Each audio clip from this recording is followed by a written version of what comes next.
Chegando nessa reta final, todo mundo começa a estudar por questão. É um ótimo método, não é meu método preferido, mas eu acho que funciona bem. Mas ele não vai funcionar bem se você não sabe estudar por questão. Então eu vejo por aí muita gente que vê algum vídeo de alguém que passou pelo Enem num curso difícil e a pessoa fala no vídeo que fiz milhares de questões antes do Enem e se coloca como objetivo fazer o máximo de questão possível. Mas o que você tem que entender é que fazer o máximo de questão possível não é o seu objetivo. O seu objetivo é aprender o máximo possível nesse tempo que resta para o Enem. Não adianta você fazer centenas e mais centenas de questões se você não está aprendendo com essas questões que você faz. Então não adianta você sair correndo e fazer um monte de questão, mal acabou uma questão, pular para outra sem corrigir direito, que isso não vai fazer com que você evolua. Então nesse vídeo eu quero te dar um macete para você colocar algo na sua cabeça que faça com que você estude direito por questões. Eu quero te falar um pouco mais de outras coisas que você poderia fazer para aumentar a sua nota nesse período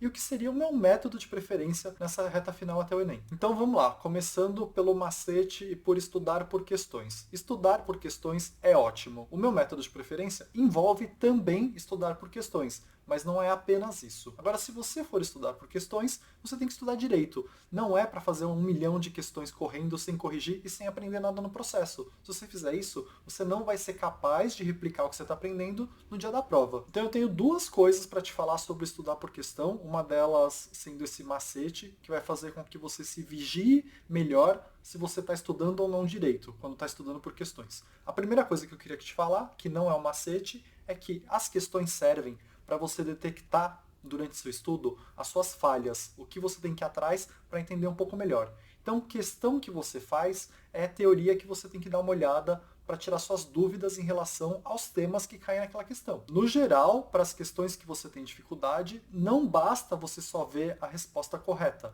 Você precisa ver a resposta correta e entender o porquê que aquilo é correto. E normalmente isso exige que você volte na teoria ou procure na internet a teoria para tirar suas dúvidas em relação àquele tema. Porque se cair outra questão parecida na prova e fizerem uma leve mudança na questão, você não vai conseguir acertar se você não aprender o tema direito. Então isso é importantíssimo na hora de estudar por questão. E agora um macete que eu queria te falar. Você tem que ter uma mentalidade assim quando for estudar por questão. Para cada questão que você for fazer nessas próximas 2 semanas, você tem que pensar assim: essa questão que eu vou fazer agora, ou essa questão que eu acabei de fazer, vai cair no Enem. Você não vai pensar assim, talvez caia essa questão. Você vai pensar, essa questão vai cair. Eu realmente sei fazer ela, porque ela vai cair com certeza no meu Enem. E aí você tem que fazer essa questão e estudar ela como se fosse certeza absoluta que a questão ia cair, para caso caia algo parecido, você não erre de jeito nenhum. Então uma das coisas que você pode pensar, além de essa questão vai cair na minha prova, é se mudarem algumas palavras, se mudarem a ordem do que é perguntado na questão, ou se mudarem os valores, no caso de uma questão de matemática e física, eu consigo fazer de novo essa questão? Se você não consegue fazer de novo essa questão, você não aprendeu a questão que você fez e o seu estudo está sendo meio inútil, porque não faz sentido você estudar por questão se o que você aprende com as questões que você faz, você não é capaz de usar no dia da prova. Então esquece essa coisa de eu preciso fazer 1 milhão de questões até a prova, eu preciso fazer o máximo de questões até a prova. É claro que quanto mais questão você fizer, melhor. Você vai estar aprendendo mais pro dia da prova. Mas não adianta você fazer nenhuma questão se você não conseguir usar o que você está aprendendo. Então esse é o primeiro alerta desse vídeo, e o macete é, quando você for fazer uma questão, pense que ela vai cair no seu Enem.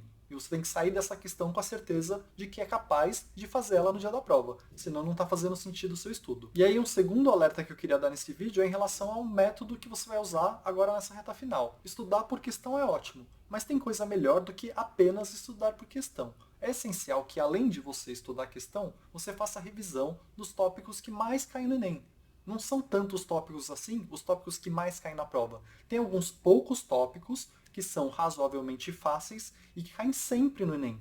Esses tópicos você precisa fazer uma revisão teórica também, não só a questão. E aí se planeja para pegar uns 2 ou 3 desses temas que mais caem na prova do Enem para fazer uma revisão rápida diária. E a cada dia você faz de 2 ou 3 temas. E aí em uma semana você já fez de 20 temas, o que já vai te dar uma nota extra absurda com pouquíssimo esforço. Então, da mesma forma que compensa fazer um monte de questão para você aumentar seu repertório, para você saber fazer as questões que vão se repetir na prova, porque algumas delas se repetem, também compensa muito você fazer revisão de tópicos fáceis que caem muito. E aí para isso você pode ir no meu vídeo de ranking, que eu vou deixar aqui na sequência para você, porque lá eu analiso cada uma das áreas do conhecimento, cada uma das matérias e te falo, ó, esses tópicos são os que mais caem.